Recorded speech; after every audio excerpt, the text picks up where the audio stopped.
Assalamualaikum sahabat berislam, apa kabar kalian hari ini? Semoga selalu sehat dan selalu dirahmati Allah Subhanahu wa Ta'ala.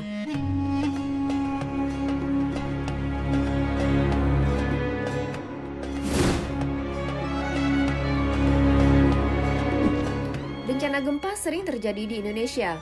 Getaran gempa tidak hanya membuat kepanikan masyarakat, tetapi juga memporak-porandakan rumah dan bangunan. Gempa bumi adalah getaran yang terjadi di permukaan bumi akibat pelepasan energi dari dalam secara tiba-tiba. Gempa bumi biasa disebabkan oleh pergerakan kerak atau lempeng bumi. Di Indonesia saja, BMKG mencatat sepanjang tahun 2021 terjadi ribuan kali gempa dari yang ringan hingga besar. Dari penjelasan singkat tentang gempa bumi, hal itu tentu sangatlah mengerikan. Akan tetapi, ada hal yang lebih mengerikan dari bencana gempa, yaitu kiamat. Bencana gempa merupakan salah satu dari tanda-tanda kecil dari kiamat. Seperti apa penjelasannya? Para ulama membagi tanda-tanda kiamat menjadi dua bagian. Pertama, tanda-tanda kecil yaitu perkara yang dapat memajukan datangnya hari kiamat. Tanda-tanda ini masih terjadi dan akan berlangsung jangka waktu panjang dan lama, serta umum terjadi di tengah kehidupan manusia saat ini, seperti diangkatnya ilmu, merebaknya kebodohan, dan berbegah-begahan dalam bangunan. Sebagian tanda-tanda kecil datangnya kiamat itu dapat mengiringi atau menjadi penanda munculnya tanda-tanda yang besar. Kedua, tanda-tanda yang besar yaitu peristiwa yang menunjukkan hari kiamat akan datang segera dengan cepatnya seketika itu juga. Tanda-tanda ini tidak biasa terjadi atau belum pernah terjadi, seperti kemunculan Dajjal, turunnya Nabi Isa, keluarnya Yajuj dan Majuj, serta terbitnya matahari dari barat. Diriwayatkan dari Abu Hurairah radhiyallahu anhu, beliau berkata, Rasulullah Shallallahu alaihi wasallam bersabda, tidak akan tiba hari kiamat hingga banyak terjadi gempa bumi. Diriwayatkan dari Salamah bin Nufail As-Sakuni radhiyallahu anhu, beliau berkata, kami pernah duduk-duduk bersama Rasulullah Shallallahu alaihi wasallam. Lalu beliau menuturkan hadisnya, dan sebelum kiamat ada dua kematian yang sangat dahsyat, dan setelahnya terjadi tahun-tahun yang dipenuhi dengan gempa bumi.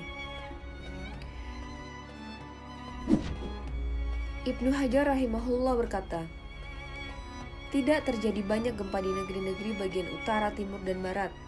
Namun yang jelas bahwa yang dimaksud dengan banyaknya gempa adalah cakupannya yang menyeluruh dan terjadi secara terus-menerus.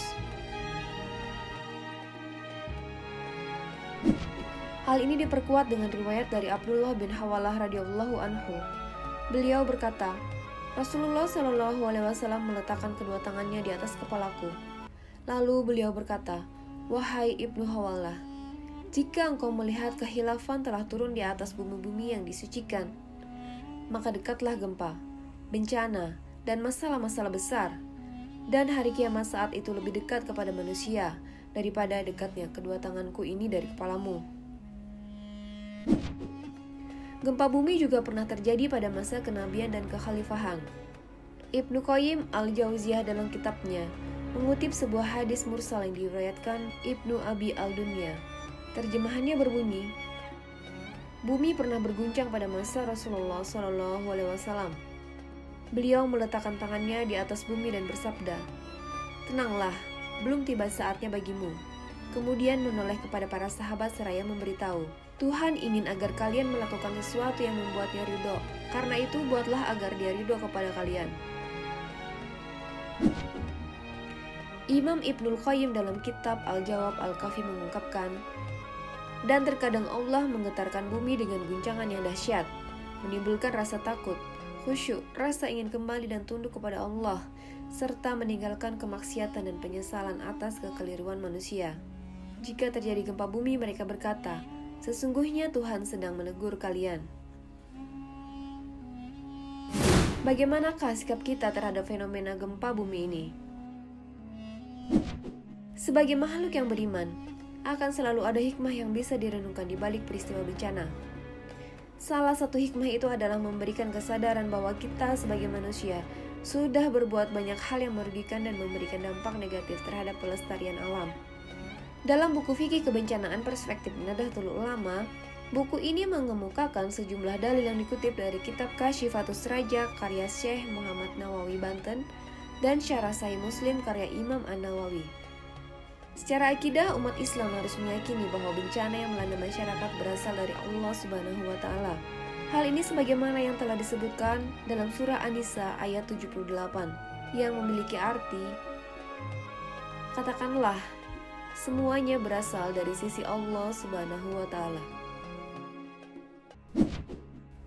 Umat Islam juga disebut harus menyadari segala sesuatu yang terjadi, apapun itu termasuk bencana pada hakikatnya berasal dari Allah Subhanahu wa Ta'ala. Apa yang disebut dalam Quran surah An-Nisa ini juga menjadi bagian dari keimanan. Rasulullah Shallallahu Alaihi Wasallam bersabda, seseorang tidak beriman sampai ia mengimani takdir yang baik dan yang buruk.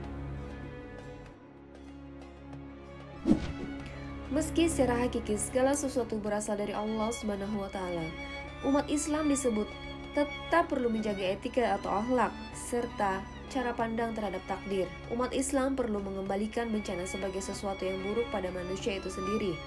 Penjelasan tersebut dituangkan pula dalam surat An-Nisa ayat 79. Kebaikan yang menimpamu berasal dari Allah, dan keburukan yang menimpamu terjadi karena dirimu sendiri. Rasulullah SAW juga mengajarkan akhlak kepada para sahabat. Beliau kerap menyebutkan jika segala yang baik berasal dari Allah, sedangkan semua yang buruk berasal darinya. Sebagaimana dalam hadis riwayat Muslim, seluruh kebaikan ada dalam kuasamu, dan keburukan tidak dinisbahkan kepadamu. Sehingga, meski semua kejadian berasal dari Allah Subhanahu wa Ta'ala, manusia dituntut untuk menyatakan akhlak perihal bencana sebagai sesuatu yang berasal dari kehilafan, kesalahan, kekeliruan, kezaliman manusia itu sendiri. Kepercayaan terhadap takdir ini tidak menafikan kewajiban ikhtiar manusiawi. Kepercayaan kepada takdir adalah bentuk keimanan kepada Allah. Secara lahiriah, manusia perlu mengevaluasi dan mengintrospeksi diri, mulai dari diri sendiri dan lingkungan masyarakatnya. Wallahu a'lam bishawab. Nah, itu tadi sahabat penjelasannya. Semoga bisa membawa manfaat untuk kita semua. Terima kasih sahabat berislam. Kebenaran hanya milik Allah Subhanahu wa Ta'ala. Wassalamualaikum warahmatullahi wabarakatuh.